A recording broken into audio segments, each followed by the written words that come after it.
Class 11 accounts chapter 6। इस chapter का नाम है accounting procedures rules of debit and credit. यानी कि अकाउंटिंग के क्या सब प्रोसीड्यूर्स हैं, क्या सब प्रोसेस हैं और rules of debit and credit क्या है। सबसे पहले हम अकाउंट की बातें करते हैं। अकाउंट्स क्या है? अकाउंट में एक पर्टिकुलर हेड में जो हम एंट्री करते हैं, हम ट्रांजैक्शंस को जो एक पर्टिकुलर हेड में लिखते हैं, हम उसको अकाउंट्स बोलते हैं। अब अकाउंट्स की फॉर्मेट हम बनाते हैं। ये अकाउंट्स की फॉर्मेट क्या होती है? इसका रूल है फर्स्टली सब डिवाइड द पेज। पहले जो आपका पेज है उसको आप दो पार्ट में बांटेंगे। Then a certain place for amount, दोनों ही साइड पहले अमाउंट का कॉलम निकालेंगे। उसके बाद इसमें जर्नल फोलियो का कॉलम बना लेंगे और दोनों साइड डेट का कॉलम बनेगा। यही है अकाउंटिंग के फॉर्मेट। यानी कि ये हो गया डेट, ये पर्टिकुलर्स,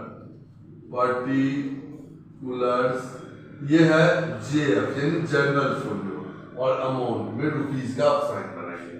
फिर से इधर डेट, पर्टिकुलर्स, ये जेएफ और यहाँ अमाउंट साइन बनाएंगे। ये साइड क्रेडिट और ये साइड डेबिट होगा। हम लोग पहले भी डिस्कस कर चुके हैं कि डेबिट और क्रेडिट का कोई एक्चुअल मीनिंग नहीं होता। डेबिट और क्रेडिट लेजर के साइड होते हैं, यानी कि आपका राइट हैंड साइड डेबिट और लेफ्ट हैंड साइड लेजर पे क्रेडिट होगा। अब हम क्लासिफिकेशंस ऑफ अकाउंट की बात करते हैं। तो अकाउंट को पहले हम दो पार्ट में बांटते हैं। अगर हम क्लासिफिकेशन ऑफ अकाउंट की बात करते हैं तो सबसे पहले तो एक होता है ट्रेडिशनल अप्रोच और एक होता है मॉडर्न अप्रोच। हम लोग पहले ट्रेडिशनल अप्रोच में बांटेंगे। तो ट्रेडिशनल अप्रोच में अकाउंट को दो पार्ट में हम बांटते हैं। एक होता है पर्सनल अकाउंट और एक होता है impersonal account.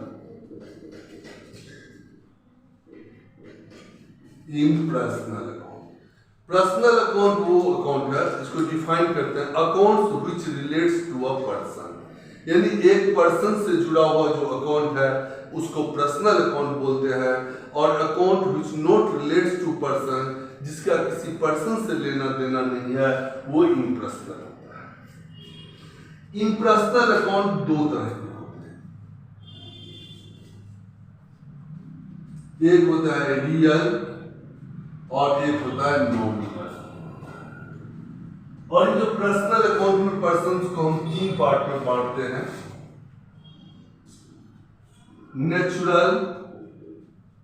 Natural person, artificial और रिप्रेजेंटेटिव। यानी कि अकाउंट्स को पहले दो पार्ट में हम बांटेंगे। एक होगा पर्सनल अकाउंट और एक होता है इम्पर्सनल अकाउंट। अब इम्पर्सनल अकाउंट्स को दो पार्ट में बांटेंगे, रियल अकाउंट और नॉमिनल अकाउंट। और पर्सनल अकाउंट तीन तरह के होते हैं, natural person, artificial personal account और रिप्रेजेंटेटिव। अब हम इनके रूल के बारे में बात करते हैं। सबसे पहले पर्सनल अकाउंट, चाहे तीनों में से किसी भी तरह का अकाउंट हो, चाहे नेचुरल हो, आर्टिफिशियल हो, रिप्रेजेंटेटिव हो, इसका रूल होता है debit the receiver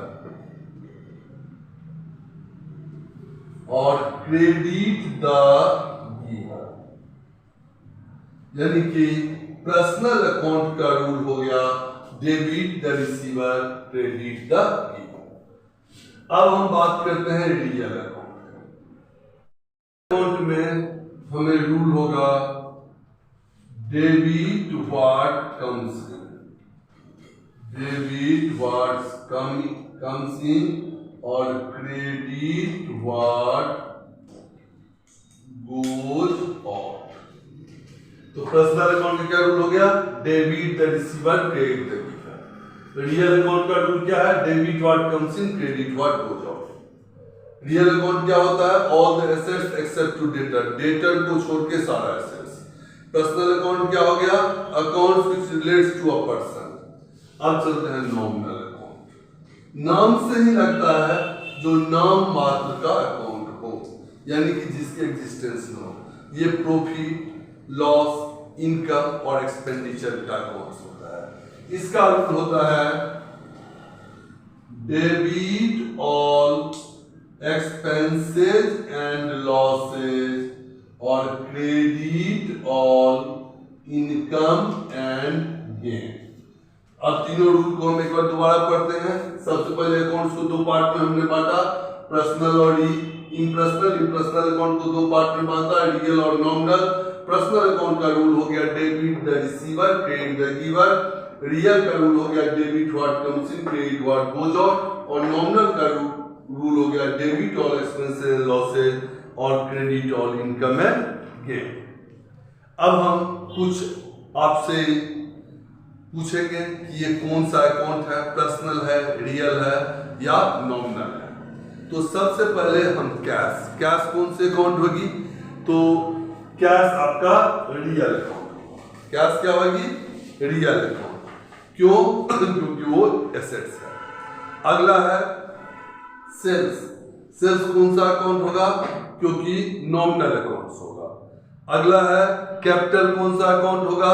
personal accounts होगा। ये सारे आपको प्रैक्टिस करना है। अब हम चलते हैं मॉडर्न अप्रोच में। तो मॉडर्न क्लासिफिकेशन ऑफ अकाउंट्स के हिसाब से सोचते हैं।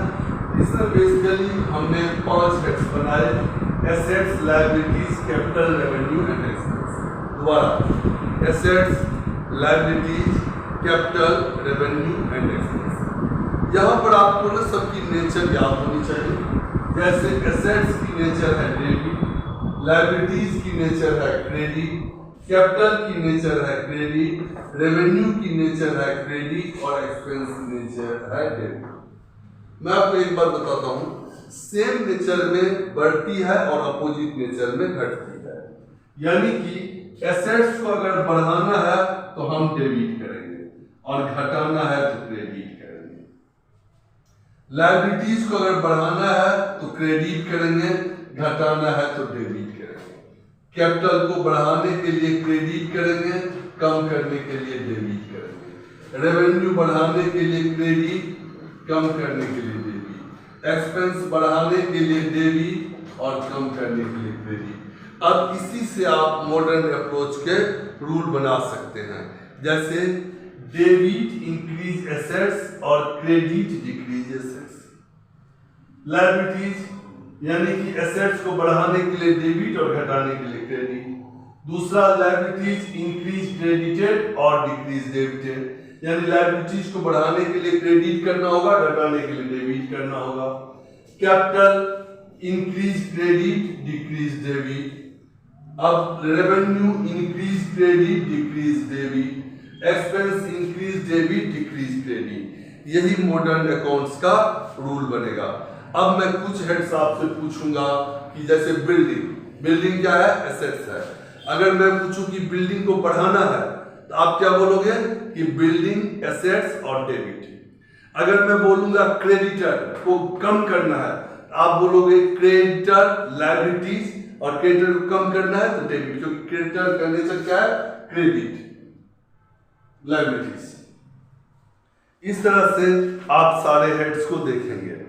अब हम आपको लिए चलते हैं टी-शेप अकाउंटिंग के लिए। टी-शेप अकाउंटिंग बनाते हुए आपको सिंपली एक अकाउंट्स बनाना है और इसमें हम आपको एसेट्स और लायबिलिटीज और रेवेन्यू का अकाउंट्स बनाएंगे। सबसे पहले ये हो गया, ऐसे आप अकाउंट्स बनाएंगे। ये हो गया टी-शेप अकाउंट। बुक्स में इंक्रीज डिक्रीज लिखा हुआ होता है, लेकिन आप इसमें पर्टिकुलर और अमाउंट ही लिखेंगे। पर्टिकुलर्स रुपीज, पर्टिकुलर और रुपीज। यहाँ पर क्रेडिट, डेबिट। मान लो आपको किसी भी तरह का एसेट्स अकाउंट बनाना है, यानी फर्नीचर मान लीजिए। अगर आपको फर्नीचर अकाउंट बनाना है तो जिस फर्नीचर की नेचर क्या होती है? डेबिट। जिसका नेचर जो होता है उसी साइड में ग्रो करता है और अपोजिट नेचर में वो डिडक्ट करता है। तो जिस चीज से फर्नीचर बढ़ेगी वो हम इधर डेबिट साइड पे डालेंगे और घटेगी इधर। जैसे हमने फर्नीचर परचेज किया तो लिखेंगे कैश। अगर हमने फिर से दोबारा फर्नीचर परचेज किया उधार में तो क्रेडिट राम मोहन सोहन जो भी नाम होगा डॉट डॉट डॉट वो नाम हो। इसी तरह दोबारा फर्नीचर परचेज किया तो ऐसे हम बना लेंगे। उसके बाद फर्नीचर सेल कर दिया तो यहाँ पर लिख देंगे कैश। अगर डेप्रिसिएशन हो गई तो इधर लिख देंगे। अगर डिस्कार्ड खराब हो गया तो भी इधर लिख देंगे और जो बैलेंस करते आएगा वो हमारी सीडी होगी। ये हो गया एसेट्स अकाउंट। अब हम लायबिलिटीज में जस्ट उल्टा होगा। लायबिलिटीज में क्या होगा? उल्टा होगा। अभी हम लायबिलिटीज डिस्कस करते हैं। मान लीजिए हम क्रेडिटर अकाउंट बनाते हैं लायबिलिटीज में क्रेडिटर अकाउंट बन सकती है, कैपिटल अकाउंट बन सकती है, रेवेन्यू के कोई भी आइटम का अकाउंट बन सकता है और डेबिट में एसेट्स अकाउंट बन सकता है। तो मान लो कि आपको क्रेडिटर अकाउंट, तो अब आपने एक जगह सोचिए कि आपने उधार में माल खरीदा तो यहाँ पर इधर से क्रेडिट इधर से बढ़ेगी, यहाँ पर लिख देंगे परचेजेज। दोबारा आप माल खरीद लो कैश में तो परचेज की जगह पर आपको लिखना होगा, यहां पर भी लिखेगा परचेज। उधार में क्रेडिटर है उधार में ही आएगी। अगर कैश में खरीदोगे तो उसकी एंट्री कैश अकाउंट में चली जाएगी। और परचेज किए हुए गुड्स को आपने रिटर्न कर दिया तो यहां पर रिटर्न आ जाएगी। अगर आपने क्रेडिटर को पेमेंट कर दिया तो यहां पर कैश आ जाएगी। इस तरह आपका बनेगा क्रेडिटर्स अकाउंट। अब हम इसी में कैपिटल अकाउंट बनाने की कोशिश करते हैं, यानी बनाते हैं। अगर ये कैपिटल अकाउंट बनाएंगे तो कैपिटल की नेचर क्या होती है? क्रेडिट। तो यानी कि जब पैसा लगाएगा तो बैंक या कैश जो भी होगी यहाँ पर डल जाएगी। अब कैपिटल इंट्रोड्यूस करोगे तब भी बैंक कैश इधर डल जाएगी। प्रॉफिट होगा तो प्रॉफिट भी इस सबसे कैपिटल बढ़ रहा है वो सारी क्रेडिट में। ड्राइंग्स है तो हम यहाँ डाल देंगे क्योंकि इससे कैपिटल कम हो रही है। अगर लॉस है तो हम यहाँ डाल देंगे और बैलेंस करके जिधर बैलेंसिंग फिगर आएगी उधर हम बैलेंस करके डाल देंगे। इसको हम बोलते हैं टी शेप अकाउंटिंग। अब हम लोग 6 नंबर चैप्टर के बारे में डिस्कस कर चुके हैं। अब हम लोग 7th नंबर चैप्टर के डिस्कशन के लिए नया वीडियो अपलोड करेंगे। आप इस वीडियो को शेयर, लाइक और सब्सक्राइब जरूर करें। धन्यवाद।